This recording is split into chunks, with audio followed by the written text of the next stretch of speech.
నమస్కారం ప్రజలారా, నేను మీకు ఒక చిన్న వీడియో ఇస్తా, చూడండి ఒకసారి.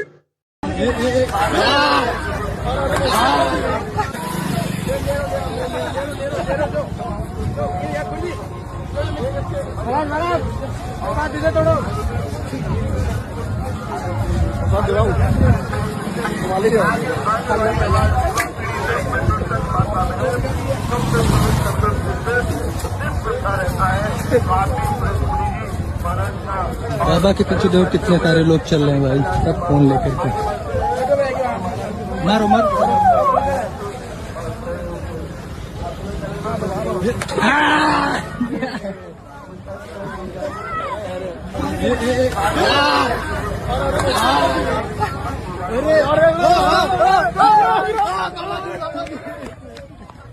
చూశారు కదా, ఇందులో ఒక దొంగ బాబా సిగరెట్ తాగుకుంటా కుంభమేళ జరిగే స్పాట్ కి కొంచెం దూరంలో వచ్చిపోయే ప్రజలను ఇష్టం వచ్చినాడు కొడుతుండు.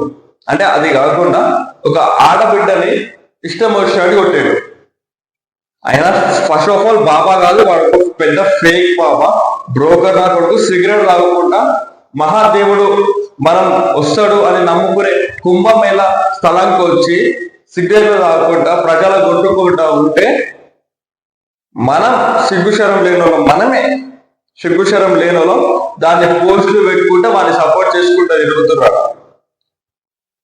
సాక్షాత్తు మహాశివుడు వస్తాడు ఆ ప్రదేశానికి అని చెప్పి మనం అక్కడికి స్నానం చేయడానికి వెళ్ళే దగ్గర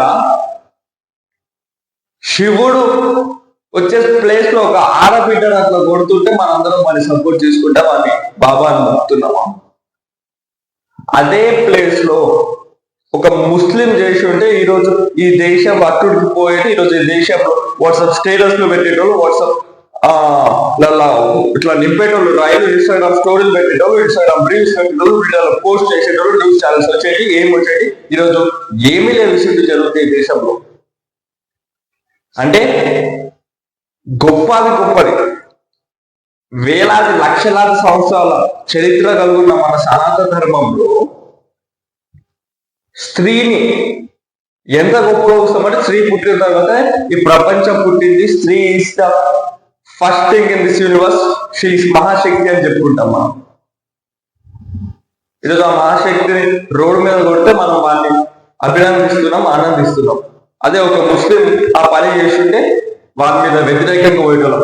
ప్రజలారా, ఏ కులపోటు చేసినా ఒకటే, ఏ కులపోటు చేసినా ఒకటే. ఈ దేశంలో ఈరోజు మనం మహాకుంభమేళ సంతోషంగా జరుపుకుంటున్నాం. అది మనం ఆనందించపోయి వాడెవడో ఫాల్తు కూడా ఇంతకుముందు 15 నిమిషాలు అన్నట్టు మళ్ళీ అది తీసుకొచ్చి వాట్సాప్ స్టేటస్ వల్ల ఎందుకు? మనం ప్రపంచంలోనే అతి గొప్ప ధర్మం మన సనాతన ధర్మం. మన సనాతన ధర్మంలో ఆడవాళ్ళని మహాశక్తిగా పూజించడం నేర్పిర్రు, ఈ పరమత మతాలను గౌరవించడం నేర్పిర్రు, వేరే వాళ్ళని మనుషులక చూసి అన్నతమ్ములక ఉండడం నేర్పిర్రు. ఎస్, అవును, నిజం. క్షత్రియులు, బ్రాహ్మణులు, వేరే వేరే కులాలైనా సరే కలిసి ఉండకూడదా? శ్రీరాముడు లాంటి వాడే రావణాసుని చంపిండని, రావణాసుని చంపినందుకు బ్రాహ్మణ హత్య తగులుతాయి అని చెప్పి రామేశ్వరంలో అది కట్టిందంటే ఒక మతానికి ఒకరు గౌరవించుకున్నట్టే కదా. మరి ఈ రోజు మనం ఒక మతస్థుడు చేస్తే తప్పు, ముస్లింలు చేస్తే వాళ్ళ ఇంటి పైన పడిపోతాం, అది పడిపోతాం అని చెప్పేటోళ్ళం. వీడు చేస్తే వీళ్ళెందుకు చెప్పిస్తూ కొడతలేదు? వేల సంవత్సరాలు తపస్సు చేసి, వేల సంవత్సరాలు తపస్సు చేయగల సామర్థ్యం ఉన్న వ్యక్తులు అఘోరులు అని చెప్పుకునే ఈరోజు బాబాల విషయంలో వచ్చి నిజమైన అఘోరులు చెడ్డ పేరు తీసుకొస్తారు. అసలు నృత్యనప్పుడు కూడా చెప్పు వేసుకొని కొట్టాక ఎందుకు చూస్తుంటారు మీరు? వారిని ఖచ్చితంగా బొక్కలు వేయాలని ఐఎమ్ రిక్వెస్టింగ్ శ్రీ యోగి ఆదిత్యనాథ్జీ. I hope you will do it. ఎందుకంటే మీరు కూడా ఒక సాధువు, మీరు కూడా ఒక బాబా కాబట్టి ఇలాంటి ఫేక్ బాబాలని బొక్కలేసి బొక్కలు నుజ్జు చేయాలని కోరుతున్నాం.